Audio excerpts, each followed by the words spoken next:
हमें पता है कि मैटर 3 एलिमेंट्री पार्टिकल से बनता है। क्या क्या है? इलेक्ट्रॉन,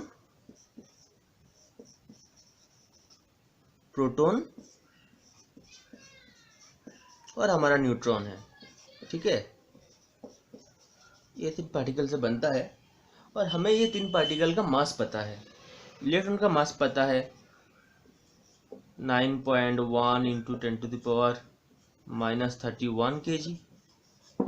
प्रोटॉन का मास पता है 1.6 इंटू 10⁻⁻27 kg। इसका मास भी सेम ही है 1.6 इंटू 10⁻⁻27 kg। मैटर ये मतलब ये 3 पार्टिकल से ही बना हुआ है, जिसमें प्रोटॉन न्यूट्रॉन अंदर में न्यूक्लियस में रहता है, इलेक्ट्रॉन बाहर घूमता है, ये हमें पता है। अब हमें एक लॉ पता है जो न्यूटन का फेमस ग्रेविटेशनल लॉ है। उसमें क्या बोलता है कि every object attracts every other object by their masses, and the force of attraction is proportional to the product of their masses and inversely proportional to the square between the distance of the particle. So ये लिख सकते हैं हम कि 2 particle है, एक का मास है सपोज m1, एक का मास है m2, दोनों का बीच का डिस्टेंस है r। तो इसका जो अट्रैक्शन फोर्स होगा according to the Newton's law वो रहता है g m1 m2 by r square, जहाँ पे g है हमारा फेमस ग्रेविटेशनल कांस्टेंट। इसका वैल्यू है 6.67 इंटू 10⁻⁻11 न्यूटन मीटर स्क्वायर पर केजी स्क्वायर। ये यूनिवर्सल कांस्टेंट है, इसका वैल्यू हमेशा फिक्स्ड रहता है। जैसे speed of light universal constant है, ऐसा ही जी भी एक यूनिवर्सल कांस्टेंट है। अब हम क्या करेंगे, तो इस लॉ के बेसिस में 2 इलेक्ट्रॉन को भी एक दूसरे को अट्रैक्ट करना चाहिए, 2 प्रोटॉन को भी सेम ही अट्रैक्ट करना चाहिए। ठीक है ना? तो क्या करेंगे कि हम 2 इलेक्ट्रॉन को इस फॉर्मूला में बिठाएंगे जहाँ पे हम डिस्टेंस को फिक्स कर देंगे 1 सेंटीमीटर करके। ठीक है, देखो ये जो 2 मास है, ये 2 मास की जगह में ये जो 2 मास है, ये 2 मास की जगह में हम 2 इलेक्ट्रॉन को बिठा देंगे और डिस्टेंस को फिक्स कर देंगे 1 सेंटीमीटर। तो कुछ अट्रैक्शन फोर्स होगा, अगर कैलकुलेट करेंगे तो ये निकलेगा। इधर अगर जी का वैल्यू बैठाएंगे, इसका मास बिठाएंगे, डिस्टेंस 1 सेंटीमीटर बिठाएंगे, तो इसका जो अट्रैक्शन फोर्स निकलेगा वो होता है, हम ऐसे लिखते हैं कि 2 इलेक्ट्रॉन है इसलिए एफ ई लिखते हैं, है ना, लिख रहे हैं ऐसे ही। ये है 5.5 इंटू 10⁻⁻67 न्यूटन। ये है 2 इलेक्ट्रॉन के बीच का attraction force according to the Newton's laws of gravitation. अब ये एक्सपेरिमेंटली फाउंड किया गया है कि 2 इलेक्ट्रॉन एक दूसरे को रिपेल करता है और इसका जो रिपल्सन फोर्स है वो है, रिपल्सन जो फोर्स है वो देखा गया कि वो है 2.3 इंटू 10⁻⁻24 न्यूटन। ठीक है, ये देखा गया है एक्सपेरिमेंटली। तो ये है अट्रैक्शन फोर्स, ये है अट्रैक्टिव इन नेचर, ये है रिपल्सिव इन नेचर। अब देखो ये जो अट्रैक्टिव फोर्स है, ये जो न्यूटन्स लॉज ऑफ ग्रेविटेशन है, इसमें कौन हिस्सा लेता है? पार्टिकल का मास हिस्सा लेता है। 2 मास एक दूसरे को अट्रैक्ट करता है। अब इधर तो मास अट्रैक्ट कर रहा था, लेकिन उससे कई गुना ज्यादा फोर्स से 2 इलेक्ट्रॉन एक दूसरे को रिपेल कर रहा है, और ये रिपल्सन फोर्स इतना ज्यादा है कि हम डायरेक्टली कह सकते हैं कि 2 इलेक्ट्रॉन एक दूसरे को रिपेल करता है, अट्रैक्ट करता ही नहीं है, क्योंकि इसके सामने ये नेग्लिजिबल है। अब ये तो मास नहीं है, मास के लिए तो अट्रैक्शन फोर्स था, ग्रेविटेशनल फोर्स था। तो ये कुछ और प्रॉपर्टी है जिस प्रॉपर्टी के कारण दो इलेक्ट्रॉन एक दूसरे को रिपेल कर रहा है। यही सेम चीज घटता है दो प्रोटॉन के लिए भी। अगर इलेक्ट्रॉन की जगह में हम दो प्रोटॉन रख देते हैं, इधर अगर दो प्रोटॉन रख देते हैं, तो उसके भी इतना ही रिपल्सिव फोर्स निकलता है, एग्जैक्ट सेम रिपल्सिव फोर्स निकलता है। ये रिपल्सिव फोर्स है दो इलेक्ट्रॉन के लिए, ठीक है। सपोज ये रिपल्सिव, ठीक है, एक काम करते हैं, ये ग्रेविटेशनल फोर्स, तो इसके लिए जी लिख देते हैं इधर, है ना। तो ये दो इलेक्ट्रॉन के लिए ये लिख देते हैं। अगर दो प्रोटॉन रखते हैं तो एग्जैक्टली सेम फोर्स निकलता है, वो भी रिपल्सिव इन नेचर होता है। 2.3 इंटू 10⁻⁻24 न्यूटन, इसी डिस्टेंस में, सेम डिस्टेंस में 1 सेंटीमीटर में रखते हैं, तो वो भी रिपल्सिव ही होता है। मतलब क्या कह सकते हैं कि दो प्रोटॉन एक दूसरे को जितना फोर्स में रिपेल करता है, अगर वही डिस्टेंस में दो इलेक्ट्रॉन को रखा जाए तो वो भी एक दूसरे को उतना ही फोर्स से रिपेल करता है। अब ये तो मास नहीं है, तो कुछ और प्रॉपर्टी है, और वो प्रॉपर्टी, उसका जो वैल्यू है वो ये दोनों के लिए ही सेम है। तो यही प्रॉपर्टी को बोलता है चार्ज, ठीक है। ये तो मास नहीं है, मास के लिए अट्रैक्ट करता था। ये जो नया प्रॉपर्टी है, जिसके लिए दो इलेक्ट्रॉन एक दूसरे को रिपेल कर रहा है, जिसके लिए दो प्रोटॉन एक दूसरे को रिपेल कर रहा है, उसको बोलता है चार्ज, ठीक है। Charge is an intrinsic property of material, of particle, ठीक है, इसे बोलता है चार्ज। अगर इस जगह में एक प्रोटॉन की जगह में एक इलेक्ट्रॉन रख देंगे हम, तब जाके ये फोर्स एट्रैक्टिव बन जाएगा और ये सेमी फोर्स बनेगा। अगर एक इलेक्ट्रॉन एक प्रोटॉन रख देंगे, E for electron, P for proton, तो यही सेम फोर्स ही निकलेगा अगर डिस्टेंस सेम रखेंगे तो। 10⁻24 न्यूटन। अब ये बन जाएगा एट्रैक्टिव, ठीक है। तो देखो, मतलब दो इलेक्ट्रॉन एक दूसरे को जितना फोर्स से रिपेल कर रहा है, दो प्रोटॉन एक दूसरे को जितना फोर्स से रिपेल कर रहा है, एक इलेक्ट्रॉन एक प्रोटॉन एक दूसरे को उतना ही फोर्स से अट्रैक्ट कर रहा है। और किसकी वजह से क्या कर रहा है? मैं थोड़ी देर पहले ही बोला कि ये चार्ज की वजह से कर रहा है, ठीक है। तो charge is an intrinsic property of material. इसको भी डिफाइन करना बहुत मतलब कठिन है। इसको इतना इंट्रिंसिक है, इतना मतलब बेसिक प्रॉपर्टी है कि इसको डिफाइन करना ही मतलब इम्पॉसिबल जैसा है, ठीक है। जैसा मास है इंट्रिंसिक प्रॉपर्टी, ऐसा ही चार्ज भी है। तो ये चार्ज का जो स्टडी है, हम मास को लेके हम मैकेनिक्स पढ़ रहे हैं, उधर मास का एक ऑब्जेक्ट जा रहा है, उसका एक्सीलरेशन हो रहा है, उसका सब कुछ हो रहा है, उधर एक पूरा सब्जेक्ट है मैकेनिक्स। ये चार्ज का जो स्टडी है उसको बोलते हैं इलेक्ट्रोमैग्नेटिज्म। एक नया सब्जेक्ट, एक नया टॉपिक आता है हमारा यह, उसको बोलते हैं हम electromagnetism. Electromagnetism is basically the study of charge. Electromagnetism is basically the study of charge. नया टॉपिक आता है एक इलेक्ट्रोमैग्नेटिज्म।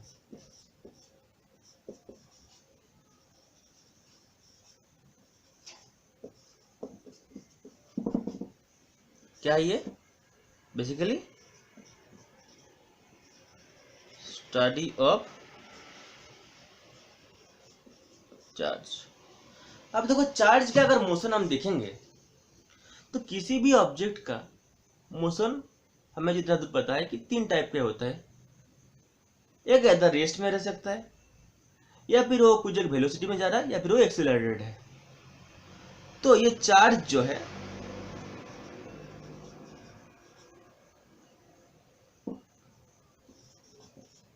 ये चार्ज का 3 स्टेट हो सकता है। इधर वो रेस्ट में है,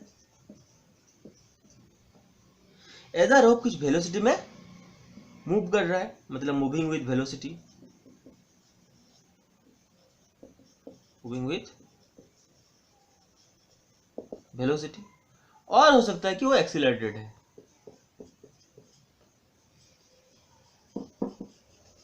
एक्सीलरेटेड है। ये तीन टॉपिक को लेके चार्ज जब रेस्ट पे रहता है तब एक टाइप का फील्ड बनता है जिसको बोलते हैं हम इलेक्ट्रिक फील्ड, और उसका सब्जेक्ट को बोलते हैं इलेक्ट्रोस्टैटिक्स। रेस्ट पे जब रहता है तब जो स्टैटिक बनता है उसको बोलते हैं हम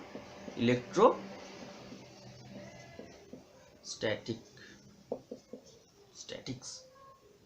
यहां से हमने निकल कर आता है इलेक्ट्रिक फील्ड,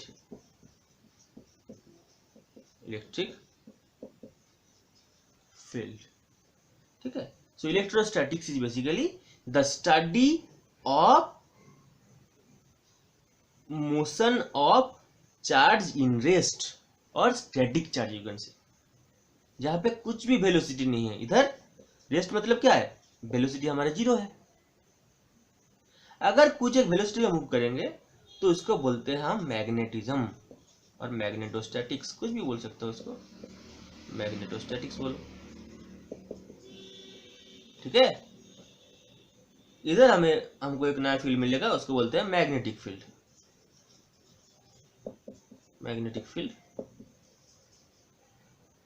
अगर एक्सीलरेशन में रहेगा चार्ज, इसको अगर एक्सीलरेटेड हम कर देते हैं तो उधर एक नया फील्ड बन के आता है, उसको बोलते हैं इलेक्ट्रोमैग्नेटिक वेव। इसको हमें इधर थोड़ा इंट्रोडक्शन ही मिलेगा, ज़्यादा डिटेल में हम पढ़ेंगे नहीं, वो एक्चुअली ग्रेजुएशन लेवल में थोड़ा एडवांस टॉपिक है। तो इधर इसको बोलते हैं इलेक्ट्रोमैग्नेटिक वेव, थोड़ा ही पढ़ेंगे हम इलेक्ट्रोमैग्नेटिक वेव। इसका फील्ड को बोलते हैं इलेक्ट्रोमैग्नेटिक फील्ड। ये पूरा जो है सिस्टम को एक साथ निकल के आता है ये इलेक्ट्रोमैग्नेटिक फील्ड।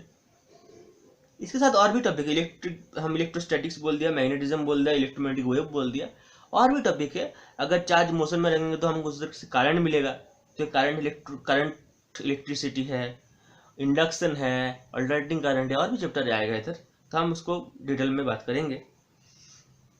तो पहले हम थोड़ा चार्ज के प्रॉपर्टी के बारे में पढ़ लेते हैं।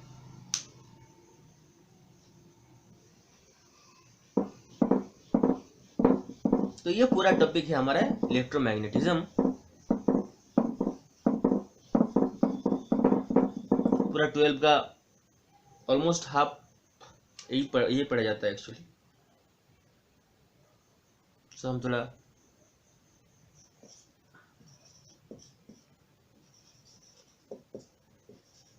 प्रॉपर्टीज ऑफ चार्ज पढ़ेंगे पहले, ठीक है।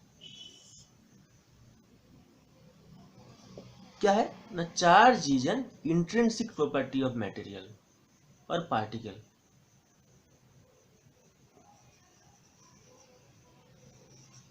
चार्ज इज एन, ये डेफिनेशन बोल सकते हो, इंट्रिंसिक प्रॉपर्टी ऑफ पार्टिकल, ठीक है। Charge is an intrinsic property of particle. 2 number property क्या है, देखो, जो मैं पहले ही बोला कि 2 इलेक्ट्रॉन एक दूसरे को रिपेल कर रहा है चार्ज के लिए, 2 प्रोटॉन भी एक दूसरे को रिपेल कर रहा है चार्ज के लिए, बट एक इलेक्ट्रॉन और एक प्रोटॉन एक दूसरे को क्या कर रहा है, अट्रैक्ट कर रहा है। यही 3 केस से हम क्या बोल सकते हैं, 2 इलेक्ट्रॉन एक दूसरे को क्या कर रहा है, रिपेल कर रहा है,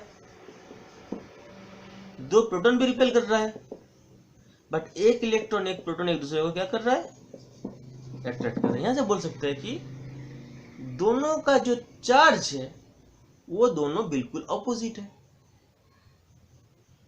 क्योंकि लाइक अगर दोनों रहेगा तो वो दोनों लाइक रहे कि रिपेल अट्रैक्ट एक साथ नहीं कर सकता है, इसलिए वो दोनों को ऑपोजिट होना ही पड़ेगा। तो यहीं से बोल सकते हैं कि चार्ज 2 टाइप का होता है। हम पकड़ते हैं एक को नेगेटिव और एक को क्या पकड़ते हैं, पॉजिटिव पकड़ते हैं, ठीक है। तो दूसरा प्रॉपर्टी है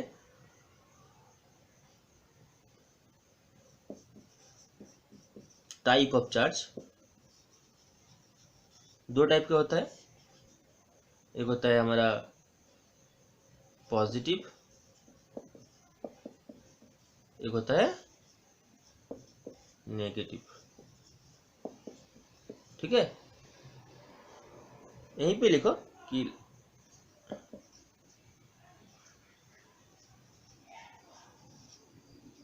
like charges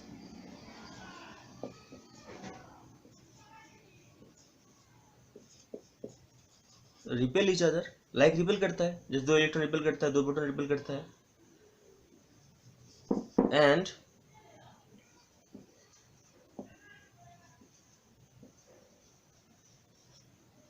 unlike charges attract. ठीक है, दोनों को अट्रैक्ट ईच अदर। मतलब एक पॉजिटिव अगर रहेगा तो रिपेल करेगा। पॉजिटिव कैसे लिखते हैं हम लोग? पॉजिटिव। नेगेटिव कैसे लिखते हैं? नेगेटिव भी लेते हैं और नेगेटिव का माइनस लेते हैं, पॉजिटिव का प्लस लेते हैं इधर। ठीक है, रिपेल करता है। नेगेटिव भी रिपेल ही करेगी, और एक पॉजिटिव एक नेगेटिव एक दूसरे को अट्रैक्ट करती है। ठीक है, अब 3 नंबर प्रॉपर्टी देखो। एक जब फिजिकल प्रॉपर्टी है तो उसका तो यूनिट रहेगी। तो चार्ज का जो यूनिट है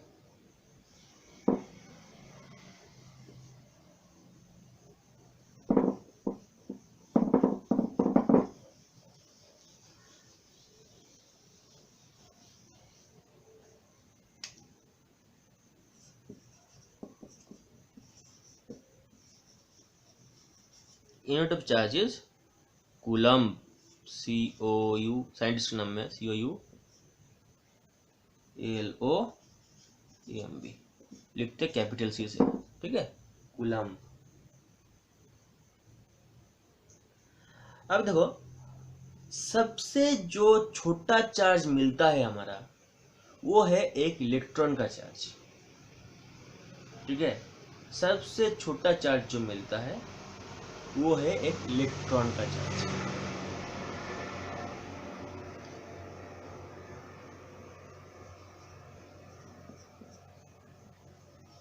smallest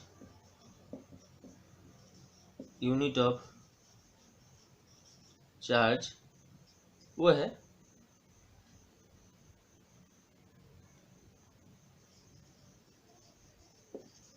charge of an electron, जिसे हम ई से लिखते हैं। इसका वैल्यू होता है माइनस ई से, जिसे लिखते हैं हम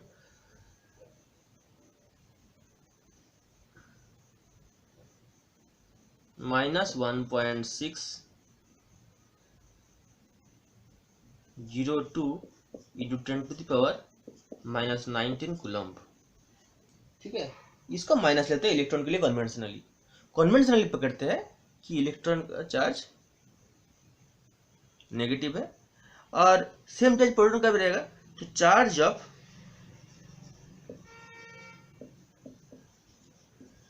प्रोटॉन को पकड़ते हैं हम प्लस, सेम वैल्यू रहेगा क्योंकि सेम फोर्स से अट्रैक्ट पर रिपेल कर रहा है। हम देखें ना थोड़ी देर पहले 1.602 into 10⁻⁻19 कूलम्ब। तो इसको लिखते हैं हम कन्वेंशनली -E, इसको लिखते कन्वेंशनली +E। ठीक है, charge of proton +C, charge of electron -E। ठीक है, यही से निकल के आता है हमारा एक बहुत अच्छा कॉन्सेप्ट, इसको बोलते हैं हम क्वांटाइजेशन ऑफ चार्ज। मतलब एक ऑब्जेक्ट में जो टोटल चार्ज रहता है वही इलेक्ट्रॉन का यूनिट में रहता है। क्यों रहता है? क्योंकि किसी भी ऑब्जेक्ट किससे बनता है? ये इलेक्ट्रॉन प्रोटॉन से ही बनता है, इसलिए उसका अमाउंट में ही रहेगा। कभी भी हमें इससे आधा या फ्रैक्शन ऐसा कुछ भी नहीं मिलेगा। हमेशा इलेक्ट्रॉनिक जो चार्ज है इसको बोलते हैं electronic charge. Charge of one electron is called electronic charge. Proton का भी वही सेम ही बोलता है, इलेक्ट्रॉनिक चार्ज ही बोलता है, पॉजिटिव होता है उसका वैल्यू, उसको बोलते हैं इलेक्ट्रॉनिक चार्ज।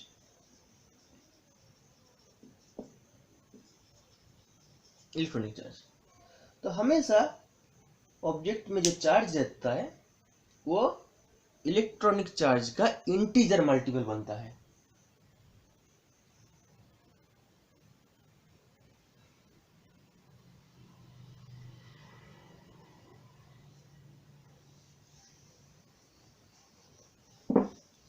तो इसी प्रॉपर्टी को बोलते हैं हम क्वांटाइजेशन ऑफ चार्ज। इसी प्रॉपर्टी को बोलते हैं, नंबर भूल गया मैं, 4 होगा शायद, उसको बोलते हैं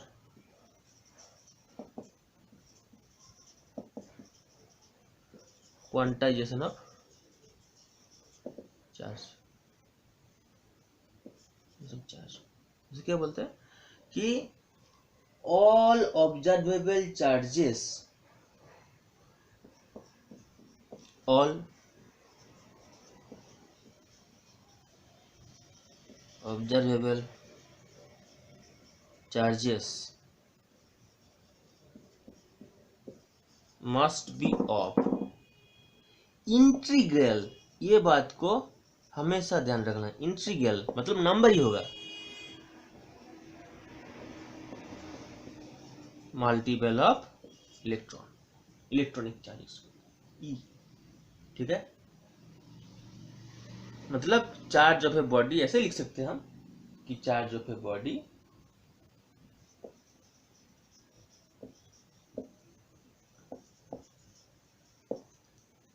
चार्ज को हम Q से लिखते हैं, Q समान Q इक्वल प्लस माइनस ए नी, जहां पे n क्या है, n है इंटीजर। इलेक्ट्रॉन रहेगा तो उसके लिए माइनस होगा, प्रोटॉन रहेगा तो प्लस, प्लस माइनस एनी में लिख दिया, ठीक है। यही है क्वांटाइजेशन ऑफ चार्ज। क्वांटाइजेशन मतलब क्या है, एक फिक्स्ड क्वांटिटी नंबर में आएगा, नंबर में आएगा, 1 के बाद 2 ही आएगा, उसके बीच में कुछ नहीं आएगा, 3 आएगा, 4 आएगा, ओनली नंबर, इसको बोलते हैं क्वांटाइजेशन। अलग अलग लेवल, 1E 2E 3 अलग अलग होगा, 1 और 2 के बीच में कुछ नहीं आएगा, 1.5 नहीं आएगा, फ्रैक्शन का कुछ कॉन्सेप्ट नहीं है इधर, सब पूरा इंटीजर ही होगा, ठीक है।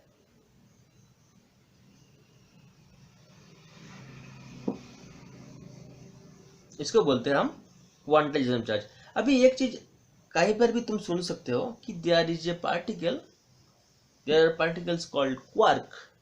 क्वार्क बोल का पार्टिकल होता है जिसका चार्ज फ्रैक्शन में आता है, +2/3 आता है, -1/3 आता है, फ्रैक्शन में आता है। तो फिर इंटीजर का क्या कॉन्सेप्ट है, इसके लिए जो आंसर है कि क्वार्क कभी भी, इसको बोलते हैं क्वार्क पार्टिकल, UUAR के, मतलब अगर हम प्रोटॉन को तोड़े फिर से तो उससे हम क्वार्क निकल के आएगा।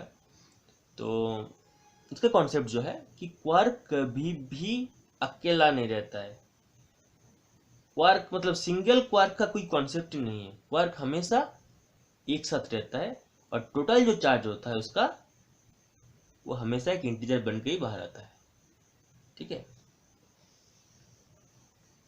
क्वांटाइजेशन बन गया, अब जो होगा वो है conservation of charge.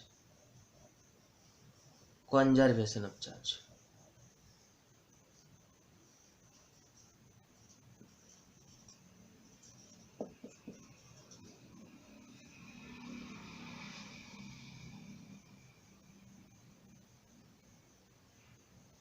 charge of an isolated system is always conserved. Charge of an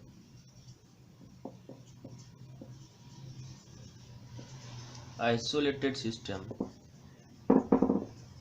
is always conserved. Isolate मतलब क्या है, वो मतलब सभी चीजों से दूर है, ठीक है, उससे कुछ भी चीज बाहर नहीं आ सकता, इसको बोलते हैं आइसोलेटेड, ठीक है, विच्छिन्न बोलते हैं इसको। मतलब देखो सपोज हमारा एक बड़ा सा ऐसा कुछ है, सपोज कुछ वो है जगह है जहाँ पे हमारा ये एक आइसोलेटेड जगह है, इससे कुछ बाहर नहीं निकल सकता। इधर हमारा 3 चार्ज बॉडी है, 1 2 3 चार्ज बॉडी है, ठीक है। अब इसका जो चार्ज है ये सपोज 1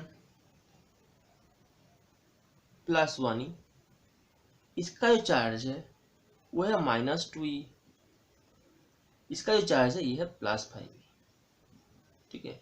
ये A, ये B, ये C। अब ये तीनों के बीच में कुछ रिएक्शन वगैरह हुआ, चार्ज का कुछ ट्रांसफर हो गया।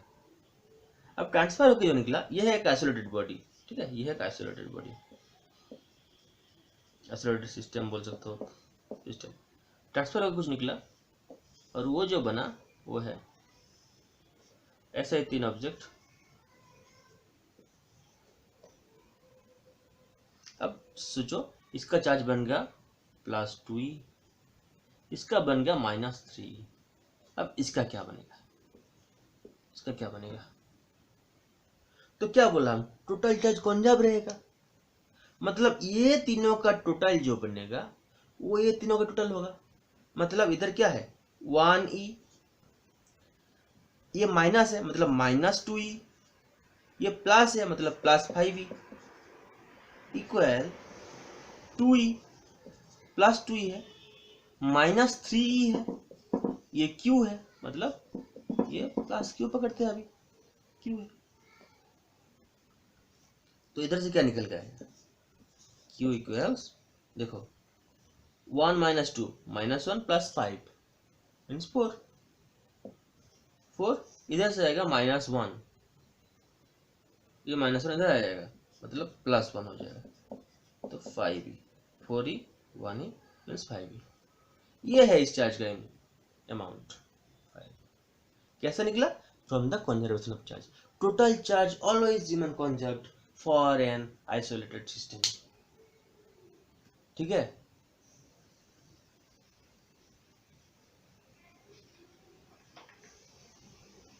ठीक है, अब हम एक रिलेशन बोलेंगे कि चार्ज कैनॉट एग्जिस्ट विदाउट मास। चार्ज को रहने के लिए मास का रहना बहुत जरूरी है। क्यों जरूरी है? देखो सबसे स्मॉलेस्ट यूनिट क्या है चार्ज का? Electronic charge. अब इलेक्ट्रॉन का भी मास है 9.1 × 1031 किलो, मतलब एवरी चार्ज का कुछ ना कुछ मास जरूर रहेगा। मास का चार्ज नहीं भी रह सकता है, जैसे न्यूट्रॉन है हमारा, न्यूट्रल है, न्यूट्रॉन का चार्ज नहीं है, फोटोन पार्टिकल का चार्ज नहीं है, मास का चार्ज नहीं सकता, लेकिन चार्ज जब रहेगा उसका एक मास जरूर रहेगा, ठीक है।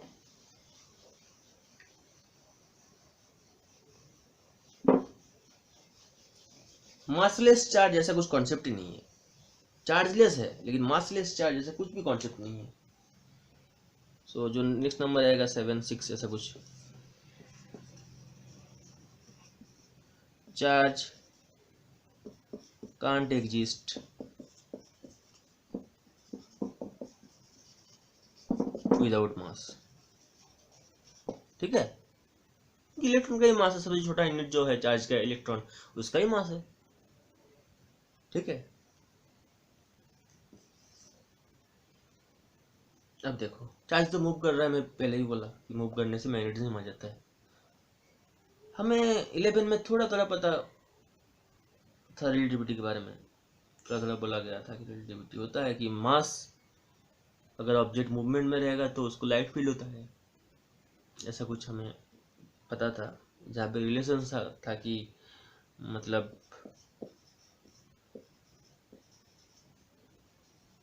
Dependency on velocity. ओके, क्या है मास का डिपेंडेंसी? क्या है?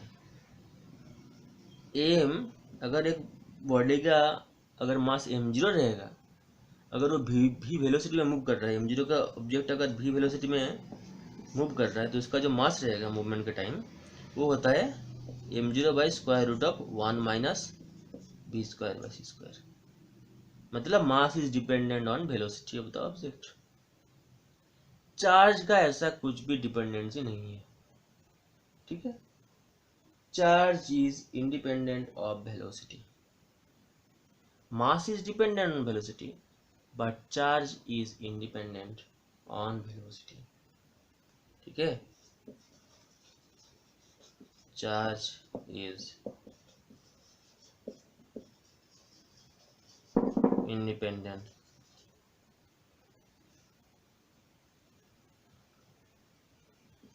Of velocity.